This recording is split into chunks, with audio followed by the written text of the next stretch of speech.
최하. 안녕하세요 여러분. 흑토마 선생님과 함께하는 야구 네 번째 시간이 찾아왔습니다.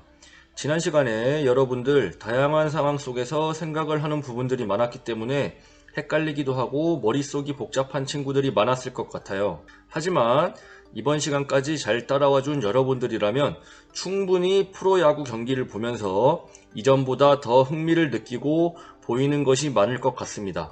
이번 시간에는 활동에 앞서서 지금까지 설명하지 않은 규칙이나 용어들을 마지막으로 정리하는 시간을 갖겠습니다. 사실 야구에는 너무나도 많은 세부 규칙들과 용어들이 많은데요. 여러분들이 야구 경기를 보는데 필요한 가장 기본적이고 자주 발생하는 부분들을 중심으로 이번 시간에 다루어 보겠습니다. 그럼 바로 야구 네 번째 시간 들어가겠습니다. 출발! 네, 야구 경기에서 날아오는 공에 방망이를 짧게 잡아 갖다 대는 경우를 여러분들은 봤을 거예요. 아래 그림처럼 말이죠. 이것이 바로 번트라고 하는 타격 방법입니다. 번트는 자칫 플라이 아웃이나 더블 아웃의 위험이 있는 상황에서 주로 사용하는 방법으로 번트를 대면 공은 내야로 페어볼을 쉽게 만들 수 있기 때문에 주자들이 다음 베이스로 달려가는 것이 용이합니다. 다만 번트는 투 스트라이크 이후에는 하기가 힘든 공격입니다. 왜냐하면 투 스트라이크 이후에 번트를 대다가 파울이 나올 경우에는 타자가 바로 아웃으로 처리되기 때문이죠. 먼저 영상을 한번 보도록 하겠습니다. 네. 아마도 공격팀에서는 노아웃에서 2루 주자를 3루 주자로 보내기 위해서 번트를 시도한 것 같은데 타자는 투 스트라이크에서 번트의 실수를 하면서 아웃이 된 것을 볼 수 있었습니다. 즉, 지난 시간에 투 스트라이크 이후에 파울에 대해서는 계속해서 공격 기회가 주어진다고 하였죠. 하지만 투 스트라이크 이후에 번트를 대다가 파울이 될 경우에는 바로 아웃이 되는 예외 상황이 존재하게 됩니다.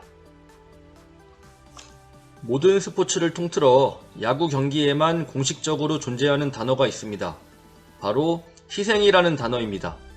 물론 모든 팀 스포츠에서는 팀과 동료들을 위한 희생이 존재하지만 특히 야구의 경우 경기상의 공식적인 용어로 희생이라는 말이 존재합니다. 그럼 지금부터 야구 경기에서 희생의 상황이 나오는 것을 세 가지 알아보도록 하겠습니다. 첫 번째는 희생 번트입니다. 번트의 경우 대부분 타자 본인을 희생하여 주자들을 한 베이스라도 더 보내기 위해서 사용하는 것인데 영상을 먼저 보겠습니다. 타자가 번트를 댔고요. 1루 주자는 2루로 가죠. 그러면서 본인은 아웃이 됐습니다. 영상의 경우 0대0 노아웃 1루의 상황에서 원아웃을 소모해서라도 주자를 2루로 보내서 득점을 하기 위한 의도로 보이죠. 이처럼 주자는 한 베이스를 더 보내고 타자 본인은 희생을 하는 희생 번트를 봤습니다. 두 번째는 희생 플라이입니다. 지난 시간에 얘기했던 내용 중에서 플라이 아웃이 될 경우에는 타자들이 다음 베이스로 움직이지 못하지만 수비수의 글러브에 들어간 이후에는 뛸 수 있다고 했었죠. 우선 영상을 먼저 보겠습니다. 타자가 쳤고요. 원아웃에 1, 3루 상황에서 수비수가 공을 잡자마자 3루 주자가 홈으로 뛰어들어오죠. 만약 외야 먼 곳에서 플라이 아웃이 나온다면 외야수가 홈까지 공을 던져야 하는 거리가 멀기 때문에 3루 주자는 충분히 홈으로 들어올 수 있는 시간이 생기겠죠. 이렇게 타자 주자 본인은 아웃이 되지만 팀의 득점을 위해서 외야 뜬공을 날리고 3루 주자가 득점을 하는 상황이 나오는 것입니다. 세 번째는 희생타입니다.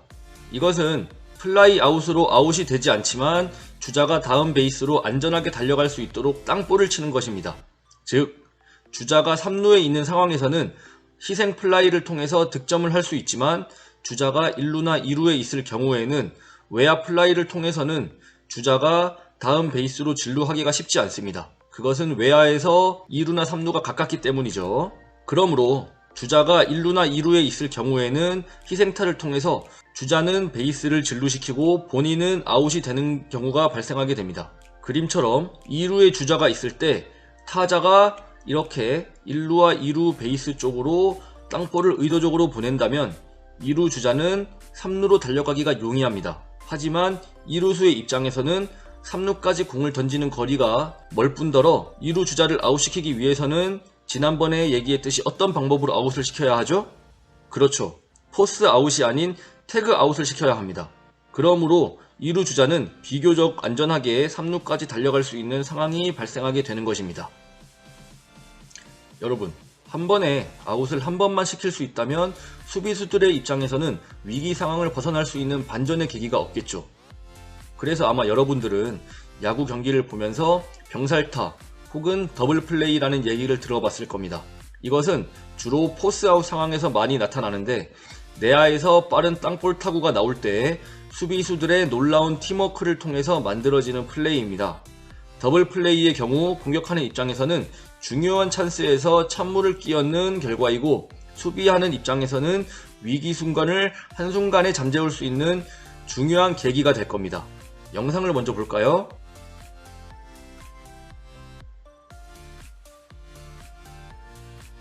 네, 무사 주자 1루의 상황에서 1루 주자를 2루로 보내고 본인은 번트를 대고 희생을 하려고 하다가 순간적으로 방망이를 휘둘렀으나 투수 앞 땅볼이 나오면서 노아웃 1루의 찬스가 순식간에 투아웃에 주자 없는 상황이 되었네요.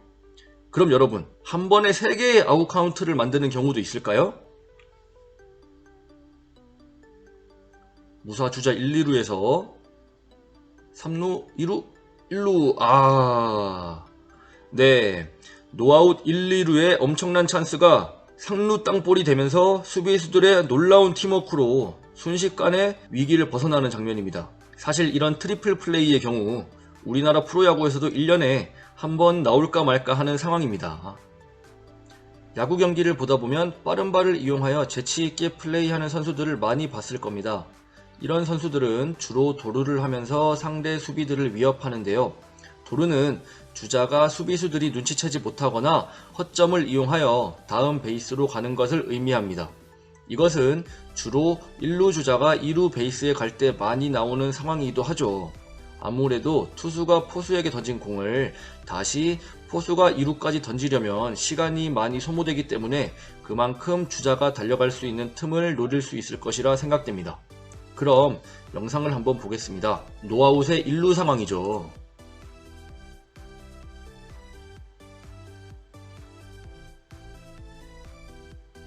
네, 투수가 공을 던진 틈을 타서 1루 주자가 2루로 달려가는 모습을 볼 수 있었네요.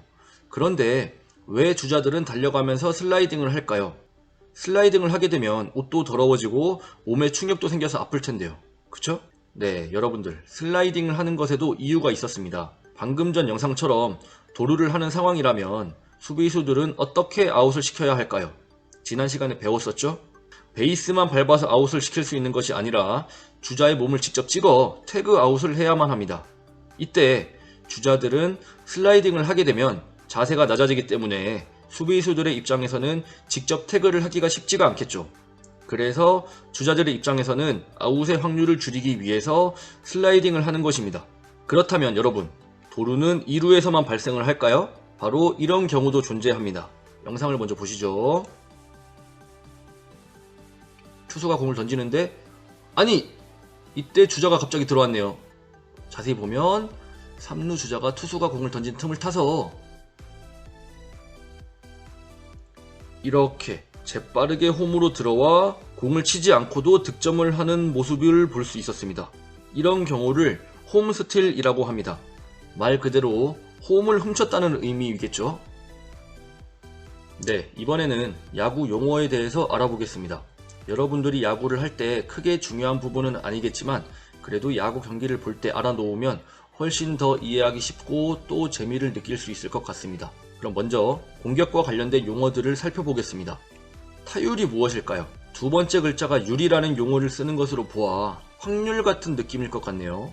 이것은 지금까지 타자가 타석에 들어와서 안타를 친 확률을 의미하는 것입니다. 쉬운 설명을 위해서 9월 6일 기준 프로야구 타율 순위를 살펴보겠습니다. 1위 페르난데스라고 하는 선수가 0.366으로 나와 있죠. 이것은 3할 6푼 6리라고 읽습니다.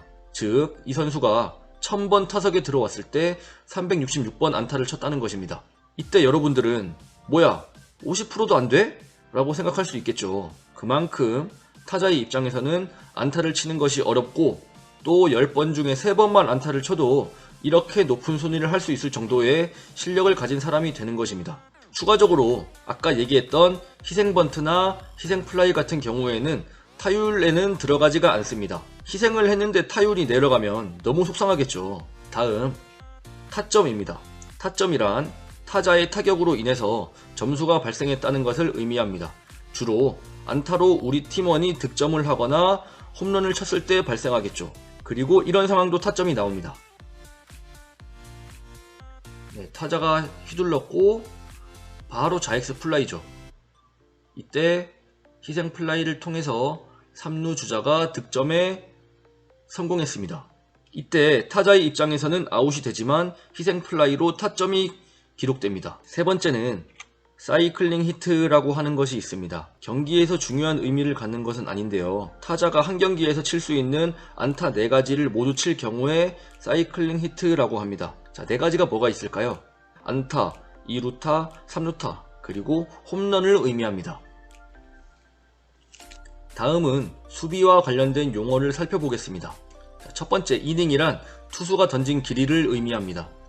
1이닝은 3아웃을 의미하죠. 그리고 만약 투수가 1이닝과 원아웃까지만 던졌다. 그럼 1과 3분의 1이닝이라고 합니다. 1이닝은 3아웃이므로 그중 원아웃만 잡으면 3분의 1이라고 표현하는 것입니다. 두 번째는 평균 자책점입니다. 투수들의 순위를 매기는 하나의 지표인데요. 옆에 표를 보시면 투수들의 평균 자책점 순위와 기록이 있죠. 이것은 투수들이 그동안 던진 모든 이닝에 대비하여 실점한 점수를 말하는데 이 실점을 9이닝당 실점으로 환산한 것입니다.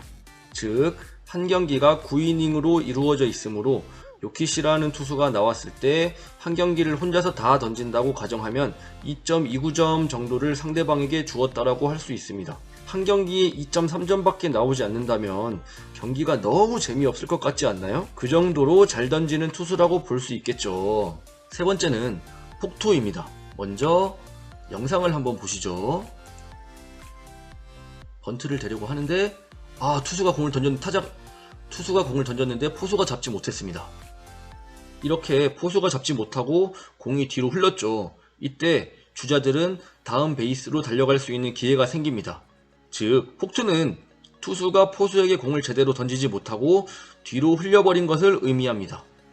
마지막은 노히트 노런입니다. 이것은 한 명의 투수가 한 경기를 상대하는 동안에 상대편에게 안타나 홈런 등을 하나도 맞지 않았다는 의미의 엄청난 기록을 의미합니다.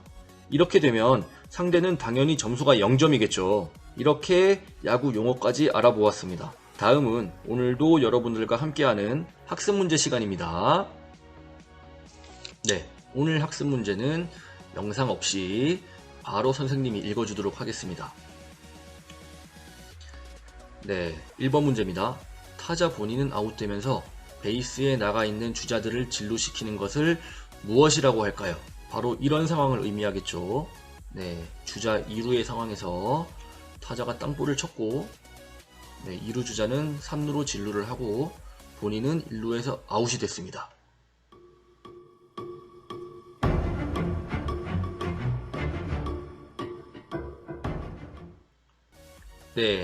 정답은 희생타 혹은 희생번트였습니다. 두 번째 문제입니다. 영상과 함께 문제를 내겠습니다. 자, 베이스에 나간 주자가 상대 수비수의 허점을 틈타 공격 없이 다음 베이스로 나가는 것을 무엇이라고 하나요? 영상을 보겠습니다. 투수가 공을 던졌고 주자가 2루로 갔습니다. 물론 아웃은 됐지만 이것이 성공이 됐을 때 무엇이라고 할까요?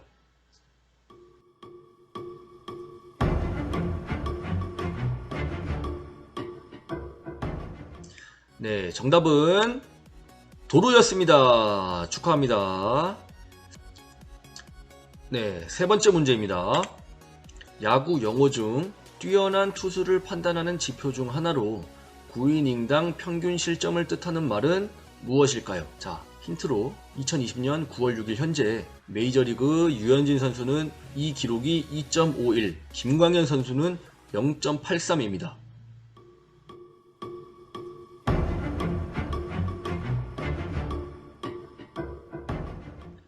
네, 정답은 평균 자책점이었습니다. 축하합니다. 네, 오늘 이 시간에는 야구의 세부 규칙과 용어에 대해서 알아보았습니다. 선생님 생각에는 4시간 동안 야구의 규칙에 대해서 공부해서 여러분들이 잘 이해했을 정도라면 이제는 야구 경기를 보더라도 옆 사람에게 설명을 해주고 다양한 상황에서 더 재미있게 야구를 즐길 수 있는 지식이 충분히 쌓였을 것이라 생각됩니다. 이제 야구는 2시간이 남았는데요.